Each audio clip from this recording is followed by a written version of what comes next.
बिस्मिल्लाहिर्रहमानिर्रहीम अस्सलामुअलैकुम वरहमतुल्लाहि वबरकातुहू। स्टूडेंट्स, आज का हमारे पास टॉपिक है जी किरचॉफ्स सेकंड रूल, जिसे केवीएल कहा जाता है, किरचॉफ वोल्टेज लॉ, या फिर इसी सेकंड रूल को हम लूप रूल का भी नाम देते हैं। तो यहाँ पे स्टूडेंट्स किरचॉफ का सेकंड रूल समझने से पहले मैं चाहूँगा कि एक छोटी सी एग्जांपल आपको समझाऊँ। अगर वो एग्जांपल आपको समझ आ गई तो आप किरचॉफ्स सेकंड रूल को इजीली समझ सकते हैं। तो वो एग्जांपल यहाँ पे हमने मेंशन की हुई है। अगर ये एग्जांपल आप तवज्जो से समझेंगे तो आपको किरचॉफ वोल्टेज लॉ परेशान नहीं करेगा।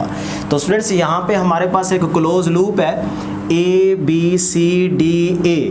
इस लूप के अंदर हमारे पास यहाँ पे बैंक और शॉप हमने यहाँ पे कंसीडर की हुई है, नाम रखे हुए हैं। तो अब स्टूडेंट्स, इस लूप के अंदर लेट्स सपोज हम यहाँ से चलना स्टार्ट करते हैं A पॉइंट से। जब हम A पॉइंट से चलना स्टार्ट करेंगे तो ये वाला सफ़र हमने सारा तय करना है। यहाँ से चलना स्टार्ट करना है, वापसी इसी पॉइंट पे पहुँचना है। तो लेट करते हैं स्टूडेंट्स, तवज्जो कीजिएगा कि जब मैं इस पॉइंट A पे मौजूद रहूँगा तो मेरे पास लेट सपोज पैसे बिल्कुल भी नहीं है, 0 रुपीज़ है। अगर आप यहाँ से चल सकते हैं, मैं चल सकता हूँ, कोई भी आप यहाँ पे एग्जांपल ले सकते हैं, बंदा ले सकते हैं। तो लेट सपोज हम यहाँ से चलना स्टार्ट करते हैं। जब हम यहाँ से चलना स्टार्ट करते हैं तो मेरे पास कितने हैं जी, 0 रुपीज़ है। ठीक है। अब जैसे ही मैं यहाँ से चलना स्टार्ट करूँगा तो मेरे रास्ते में क्या आ गई, बैंक आ गई। अब मैं चाहूँगा कि इस बैंक से मैं पैसे निकलवाऊँ, तो मैं ATM यूज़ करके यहाँ बैंक से पैसा ले सकता हूँ। तो मैंने वही काम किया, इस बैंक से मैंने 1000 रुपीज़ लिए। तो जब बैंक मुझे पैसा देगी, इसका मतलब पैसा मेरे पास आ गया। तो जब मेरे पास पैसा होगा तो इसका मतलब मैं पॉजिटिव होऊंगा, ठीक है, खुश हो जाऊंगा। तो इसका मतलब आपने यहाँ पे पॉइंट याद कर लिया कि जब हम बैंक से पैसा लेंगे तो साइन कौन सा यूज़ करेंगे, पॉजिटिव। या फिर यूँ समझ लें कि जब बैंक आपको पैसा देगी तो साइन कौन सा यूज़ करेंगे, पॉजिटिव यूज़ करेंगे। ये पॉइंट याद रखते जाएं। जब आप यहाँ से 1000 लेके यहाँ पहुँचेंगे तो आगे क्या है जी, शॉप। तो शॉप में आप इंटर होके, इसका मतलब आप पैसा खर्च करेंगे, कोई चीज़ लेंगे।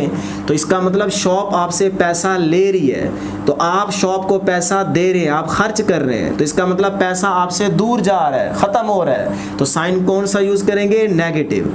जब पैसा आपके पास आ रहा था साइन पॉजिटिव, जब पैसा आपसे जा रहा है तो साइन नेगेटिव यूज़ करना है। ठीक है जी। तो हमने यहाँ से 400 रुपीज़ खर्च कर दिए। जब B to C पहुँचेंगे तो रास्ते में फिर बैंक आ गई। हमने यहाँ पे सोचा कि यार पैसे खर्च होते जा रहे हैं, क्यों ना पैसे में से कुछ पैसा यहाँ बैंक में मैं जमा करवा दूँ। इसका मतलब मैंने सोचते हुए 500 रुपीज़ इस बैंक में दोबारा जमा करवा दिए। अब जब मैंने पैसा बैंक में जमा करवाया तब भी साइन नेगेटिव यूज़ करना है। क्यों? क्योंकि मुझसे तो पैसा दूर चला गया ना, मैंने तो पैसा दे दिया ना, मेरे पास मौजूद तो नहीं है। इसका मतलब जब मैं पैसा दूंगा तो साइन नेगेटिव यूज़ करना है। ठीक है। तो बैंक में पैसा जमा करवाया तो साइन नेगेटिव आ गया, 500 मैंने इसमें जमा करवा दिए। इसका मतलब पैसा बैंक दे भी रही है और यहाँ पे पैसा बैंक ले भी रही है, दोनों काम कर रही है। जब देती है तो साइन पॉजिटिव, जब बैंक पैसा लेती है तो साइन नेगेटिव यूज़ करना है। ये पॉइंट याद रखते जाएं। उसके बाद जब C to D पहुँचेंगे तो फिर रास्ते में क्या आ गई, शॉप। फिर इसका मतलब हमने पैसे खर्च किए, कितने जी, 100। फिर शॉप को पैसे दिए, मतलब हमसे पैसा दूर चला गया है, तो साइन क्या करेंगे, नेगेटिव यूज़ करेंगे। इस तरह फिर हम D से A दोबारा वापसी अपनी पॉइंट पे पहुँच जाएंगे। हमारा लूप जो है वो कंप्लीट हो जाएगा। जैसे ही हम दोबारा पॉइंट A पे पहुँचे तो इसका मतलब अब हमारे पास पैसा नहीं है। देखिए ना, यहाँ से 1000 लिया था, 400 यहाँ पे खर्च हो गया, 500 यहाँ पे, 100 यहाँ पे। तो 400 प्लस 100 500, 500 प्लस 500 1000। इसका मतलब जब हम यहाँ पे दोबारा पहुँचे तो अब हमारे पास कोई भी पैसा मौजूद नहीं है, हम खाली हो गए हैं। ठीक है जी। तो जहाँ से चलना स्टार्ट किया था उस टाइम हमारे पास क्या था, 0 रुपीज़। वापसी उसी पॉइंट पे पहुंच जाए तो अभी हमारे पास क्या है, 0। इसका मतलब इस पूरे क्लोज्ड लूप के अंदर पैसे में पॉजिटिव नेगेटिव चेंजेस आ रहा है, पॉजिटिव नेगेटिव चेंजेस पैसे में आ रहा है। कभी पैसा आ रहा है, कभी जा रहा है। लेकिन जहां से हमने चलना स्टार्ट किया, जब वहां पे पहुंचते हैं तो फिर हमारे पास कोई भी पैसा मौजूद नहीं रहता। वो किसके इक्वल आ रहा है जी, 0 के इक्वल आ रहा है। तो इसीलिए मैं इस क्लोज्ड लूप में ये बात कह सकता हूं कि हमारे पास जो sum of all money changes in a closed loop is equal to 0, ये बात मैं कह सकता हूँ। ठीक है, यही नहीं हो रहा कि जितना भी हमारे पास मनी में, पैसे में चेंजेस आ रहा है पॉजिटिव नेगेटिव, उनका अगर हम सम करें इन अ क्लोज लूप तो वो किसके इक्वल आ रहा है, जीरो के इक्वल आ रहा है। तो यही हमारे पास किरचॉफ वोल्टेज लॉ की स्टेटमेंट है, डेफिनेशन है। इसी चीज़ से रिलेटेड हमारे पास यहाँ पे बुक के अंदर सर्किट डायग्राम दिया गया है। तो मैंने यहाँ पे एग्जांपल इसीलिए दी, टाइम इसीलिए लगाया ताकि आपको बात आसानी से समझ आ जाए। जो काम हमने यहाँ पे किया है वही काम आप यहाँ पे करेंगे तो किरचॉफ वोल्टेज लॉ ख़त्म हो जाएगा। स्टार्ट करते हैं जी। जो बैंक का काम है वही हमारे पास यहाँ पे सेल है। जिस तरह बैंक था, अब बैंक की जगह क्या है, यहाँ पे सेल है। बैंक का काम सेल करेगा। जो रजिस्टर है वो किसकी जगह हम यूज़ कर रहे हैं जी, शॉप की जगह। फिर यहाँ पे बैंक था तो हमने सेल यूज़ किया, यहाँ पे शॉप है तो रजिस्टर यूज़ किया। ये उसी तरह का क्लोज लूप बन गया, A B C D A. इसका मतलब यहाँ से चार्ज मूव करेगा, फिर यहाँ से मूव करता हुआ ये दोबारा यहाँ पे पहुँचेगा, यही चीज़ मेंशन करेंगे। तो इसका मतलब जब यहाँ से चार्ज मूव करेगा या करंट फ्लो करेगा, करंट की डायरेक्शन आप कोई भी डिसाइड कर सकते हैं। हमने यहाँ पे इस लूप के अंदर जो करंट की डायरेक्शन ली हुई है वो क्या है जी, हमारे पास एंटी क्लॉकवाइज है। ठीक है, तो लेट्स सपोज आपने यहाँ से चार्ज को मूव करवाना है, तो जब यहाँ से चार्ज मूव करेगा तो रास्ते में, इसका मतलब है कि पोटेंशियल की वैल्यूज़ में चेंज आएगा, कभी वो पॉजिटिव कभी नेगेटिव, मतलब पोटेंशियल ड्रॉप भी होगा और चार्जेस को कहीं पे एनर्जी जो है वो मिलेगी भी सही, और चार्जेस कहीं पे एनर्जी ख़त्म भी करेंगे, लॉस भी करेंगे। तो इसका मतलब रास्ते में पोटेंशियल के अंदर चेंज आ सकता है, लेकिन उस पोटेंशियल के चेंजेस को जब हम सम करेंगे इन अ क्लोज्ड लूप तो उसका रिजल्ट किसके इक्वल आएगा, जीरो के इक्वल आएगा। सिमिलरली जैसे हमने यहाँ पे देखा, तो इसका मतलब यहाँ से चलना स्टार्ट करेंगे, रास्ते में पोटेंशियल के अंदर चेंज आ सकता है, लेकिन जब उस पोटेंशियल चेंजेस का आप सम करेंगे तो वो किसके इक्वल आएगा, जीरो के इक्वल आएगा। इसीलिए हम इसी लूप से इस किरचॉफ सेकंड रूल को डिफाइन कर सकते हैं कि the algebraic sum of all potential changes in a closed circuit या लूप इज जीरो। कि पोटेंशियल के अंदर जो चेंज आ रहा है इस क्लोज लूप के अंदर, उसका जो सम होगा वो किसके इक्वल होगा, जीरो के इक्वल होगा। उसी को मैथमेटिकल लिखा है, summation delta V is equal to zero. अब यही चीज़, यही इक्वेशन हमने इस क्लोज्ड लूप से मैथमेटिकली प्रूफ करनी है। तो इसी इक्वेशन को, इसी बात को हम यहाँ इस क्लोज्ड लूप से यहाँ पे मैथमेटिकल प्रूफ करेंगे। ठीक है जी। तो इस क्लोज्ड लूप से ये वाली मैथमेटिकल इक्वेशन प्रूफ करने से पहले कुछ इंपॉर्टेंट पॉइंट्स आपने यहाँ पे बेटे याद रखने हैं। अगर ये पॉइंट्स आपको याद होंगे तो आप इजीली यहाँ पे मैथमेटिकल इसको सॉल्व कर सकते हैं, इक्वेशन फाइंड कर सकते हैं। तो उसमें पॉइंट्स को डिस्कस करने से पहले आपने यहाँ पे एक नोट याद रखना है कि जिस तरह हमारे पास KCL में क्या था, KCL is the manifestation of conservation of charge, कि उसमें चार्ज कंजर्व्ड रहता था KCL में। इसी तरह जो KVL है, KVL is the manifestation of conservation of energy, कि जो एनर्जी होगी उसके अंदर चेंज जरूर आएगा, लेकिन जो उसका सम होगा वो किसके इक्वल आएगा, जीरो के। मतलब एनर्जी, जो टोटल एनर्जी होगी इन अ क्लोज्ड लूप वो कांस्टेंट रहेगी। एनर्जी जो है वो क्लोज्ड लूप में कांस्टेंट रहेगी, टोटल एनर्जी। तो इसीलिए हम कह रहे हैं कि KVL जो है ये is the manifestation of conservation of energy. ठीक है जी, कंजर्वेशन ऑफ एनर्जी को ये होल्ड करता है। तो अब स्टूडेंट्स यहाँ से मैथमेटिकल प्रूफ करने के लिए हम कुछ पॉइंट्स देख लेते हैं। नंबर 1 क्या है जी, ड्रा करंट फ्रॉम 1 और मोर सेल। आप अगर एक से ज़्यादा सेल हैं तो हर सेल से भी करंट को ड्रा करके फाइंड कर सकते हैं, और अगर आप एक ही सेल से करंट ड्रा करना चाहते हैं तो तब भी आपके पास ठीक है। तो सबसे पहला काम क्या है जी, करंट आपने ड्रॉ करना है। दूसरा पॉइंट क्या है, चूजिंग अ लूप। लूप आप अपनी मर्जी से चूज कर सकते हैं। हमने ABCDA चूज किया है, आप BCDAB भी कर सकते हैं। याद रहे जहाँ से चलना स्टार्ट करना है वहीं पे आके एंड करना है तो लूप कंप्लीट होगा। यहाँ से भी चल सकते हैं CDABC, लेकिन हम जो है वो ABCDA चल रहे हैं। ठीक है। उसके बाद थर्ड पॉइंट क्या है, direction of the loop. Loop की डायरेक्शन आपने सेलेक्ट करनी है।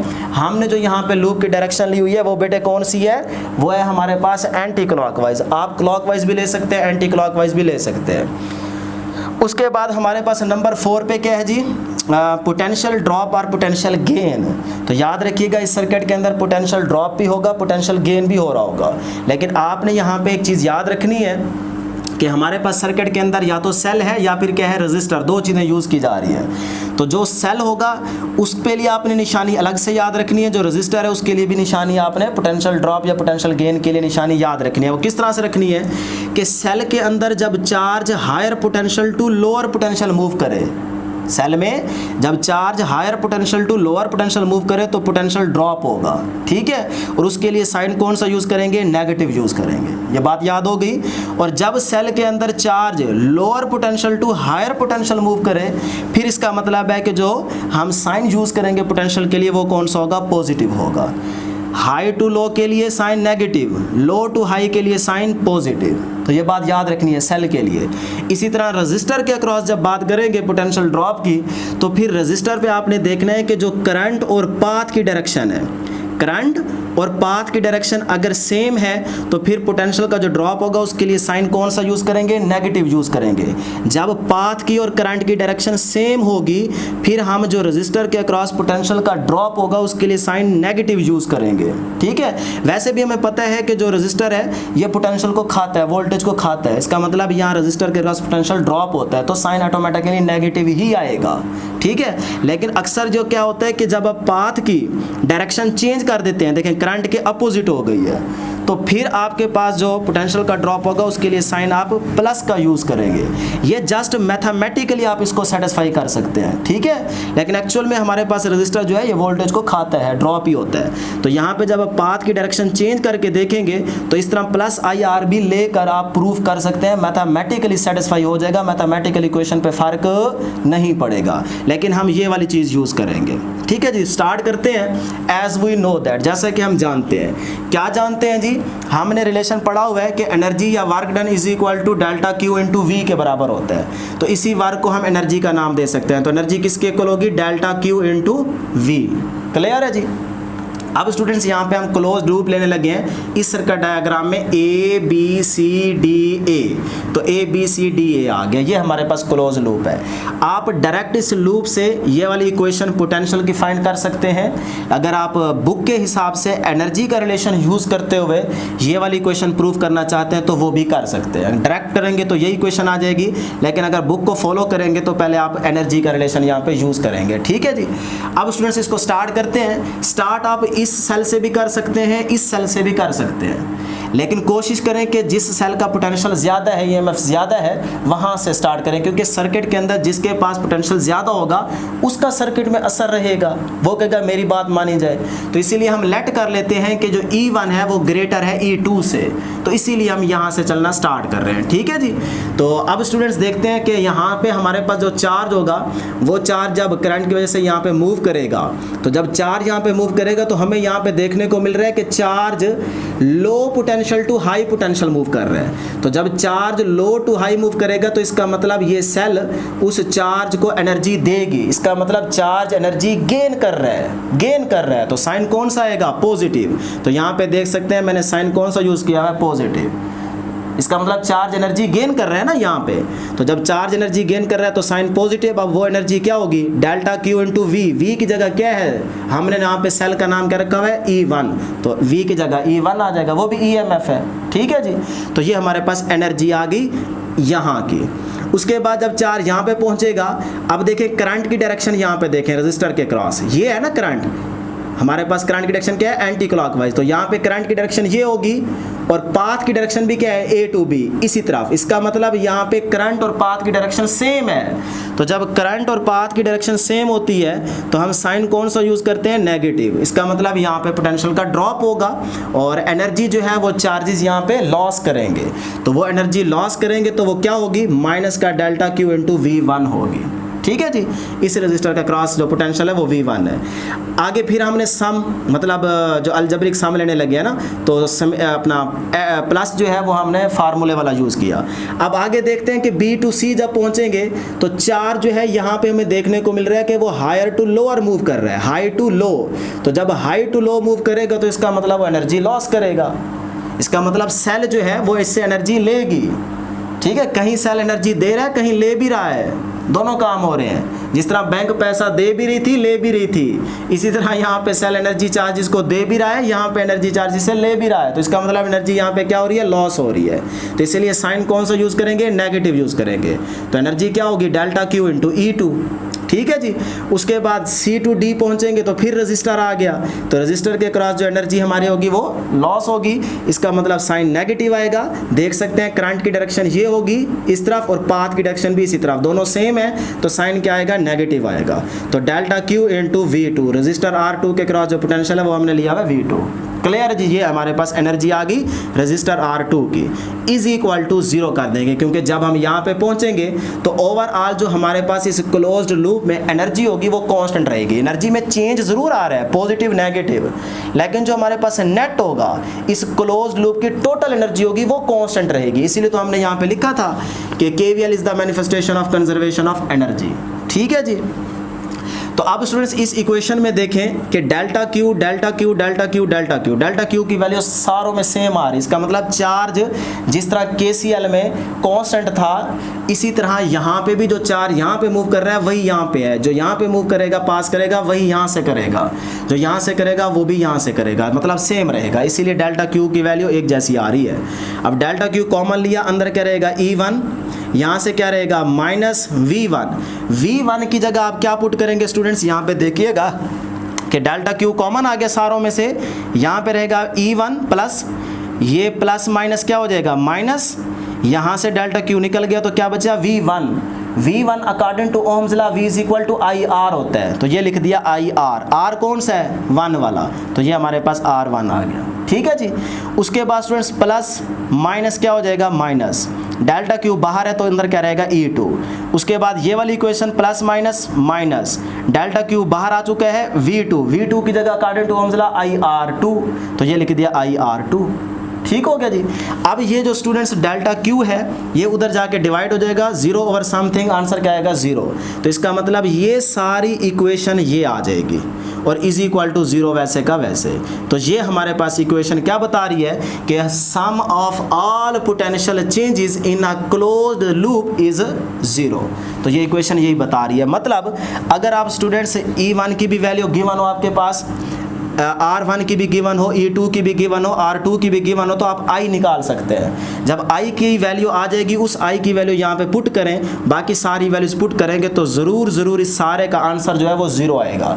मैं आपको छोटी सी एग्जांपल देके समझा देता हूँ कि लेट्स सपोज ये 10 वोल्ट है, ये कितनी है 2 ओहम, ये कितनी है 4 वोल्ट, ये कितनी है 4 ओहम, 10 2 4 4। अब यही वैल्यूज यहाँ पे पुट करते हैं, करंट निकालते हैं। 10 यहाँ पे कितना 2 4, फिर यहाँ पे 4। तो अगर यहाँ से करंट निकालें तो मेरे हिसाब से करंट की वैल्यू जो है वो 1 आएगी। आप निकाल के चेक कीजिएगा। अगर करंट 1 है तो फिर इस सारी में वैल्यूज पुट करते हैं। देखें 10 प्लस का I की जगह 1, तो 2 को 1 से मल्टीप्लाई 2, माइनस का 2 बन जाएगा, यानी कि ये आ गया आपके पास प्लस 10, ये आ जाएगा माइनस का 2, और E2 हमने कितना लिया है 4, तो ये आ गया माइनस का 4, और ये हमने लिया I की जगह 1, R2 कितना लिया हुआ है 4, तो ये बन गया माइनस का 4। अब देखें ये 10 माइनस का 2 माइनस का 4 माइनस का 6 माइनस का 4 माइनस का 6 माइनस का 4 माइनस का 10, तो माइनस का 10 इस प्लस 10 से कैंसिल हो जाएगा, तो रिजल्ट क्या आ गया 0। तो ये बात प्रूफ हो गई। तो इसीलिए हमने लिखा हुआ है यहाँ पे summation delta V is equal to 0। इस सारे को सम करेंगे तो आपके पास आंसर क्या आएगा 0। तो ये हमारे पास मैथमेटिकल प्रूफ हो गया जो कि हमने यहाँ पे प्रूफ करना था।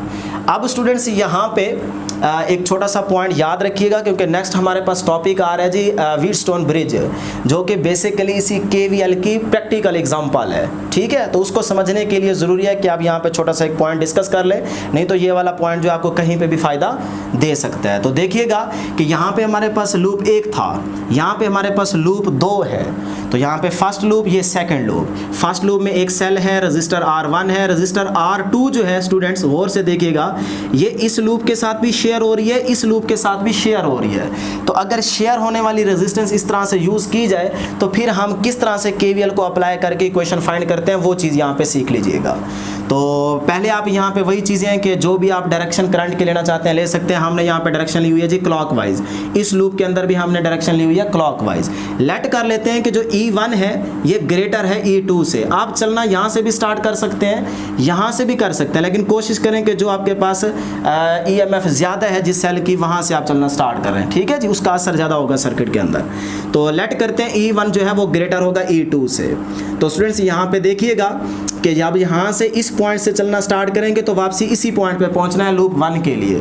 तो मैं यहाँ से चार्ज को मूव कराता हूँ, चार्ज यहाँ पहुँचेगा तो सेल के अंदर देखें चार्ज लो टू हाई जा रहा है, लो टू हाई। तो जब लो टू हाई जाएगा तो साइन कौन सा यूज़ करेंगे, पॉजिटिव, मतलब चार्ज एनर्जी गेन करेगा। वो एनर्जी या आप डायरेक्ट पोटेंशियल लिख लें, अगर एनर्जी लिखेंगे तो इस तरह लेंथ ही हो जाएगा, डायरेक्ट हम पोटेंशियल की इक्वेशन फाइंड कर सकते हैं, ठीक है। तो मैं यहाँ पे पोटेंशियल डायरेक्ट फाइंड कर रहा हूँ, तो वो पोटेंशियल क्या होगा जी E1, तो वो पॉजिटिव आ गया E1, ठीक है। उसके बाद जब यहाँ पे पहुँचेगा तो रजिस्टर है, अब रजिस्टर के अक्रॉस जाहिर सी बात है पोटेंशियल का ड्रॉप होगा, तो साइन क्या आएगा, नेगेटिव आएगा। अब वो पोटेंशियल क्या होगा V1, उस V1 को अकॉर्डिंग टू ओम्स लॉ हम लिख सकते हैं I1R1। तो मैंने इसी के क्रॉस जो पोटेंशियल का ड्रॉप है उसको लिख दिया माइनस का I1R1। यहाँ तक मसला नहीं होना चाहिए, ठीक है। जैसे ही हम यहाँ पे पहुँचते हैं तो अब ये R2 के अक्रॉस जो पोटेंशियल का ड्रॉप होगा वो I2R2 नहीं होगा, बल्कि ये रजिस्टर तो इस लूप के साथ भी शेयर हो रही है। तो इसके लिए फिर तरीका आपने याद रखना है कि जो रजिस्टर शेयर हो रही हो उसका जो आपने करंट लेना है वो किस तरह से लेना है। देखिएगा हमने यहाँ पे पोटेंशियल लेना है ना, V = I2R2, लेकिन वो I2 की जगह हमने क्या लिखना है ये बात समझिएगा बेटे। उस तरह से लिखना है कि जो यहाँ पे करंट होगा वो इस तरह से लिखना है कि जिस लूप का करंट आप ले रहे हैं, जिस लूप में आप मौजूद हैं, उस लूप का करंट माइनस जो दूसरा लूप हो उसको माइनस कर दें पहले वाले में से जिस लूप में आप मौजूद हैं। तो हम इस लूप को ले रहे हैं ना इस इक्वेशन के लिए, तो जब इस लूप में रहते हुए हम देखें तो करंट क्या है I1, तो इस करंट में से इस वाले को निकाल दें तो ये देखें I1 माइनस का I2।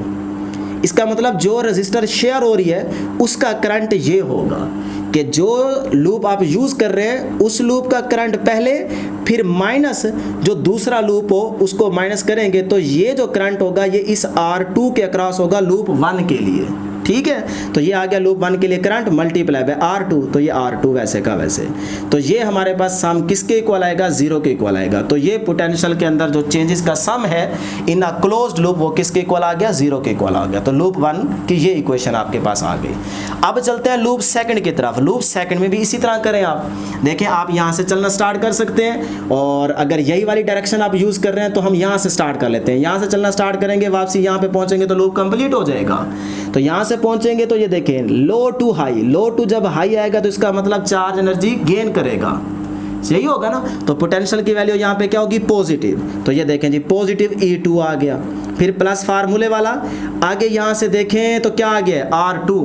अब ये R2 लूप 2 के लिए यूज़ कर रहे हैं, लेकिन ये तो इसके साथ भी शेयर हो रही है। तो फिर करंट किस तरह से लेंगे, जिस लूप में मौजूद है वो वाला करंट लें I2, माइनस कर दें जो दूसरे वाला लूप है तो माइनस का I1 इनटू बेटे R2, ये वैसे का वैसे। तो ये आ गया हमारे पास पोटेंशियल जो कि R2 के अक्रॉस है लूप 2 को यूज़ करते हुए, ठीक है जी।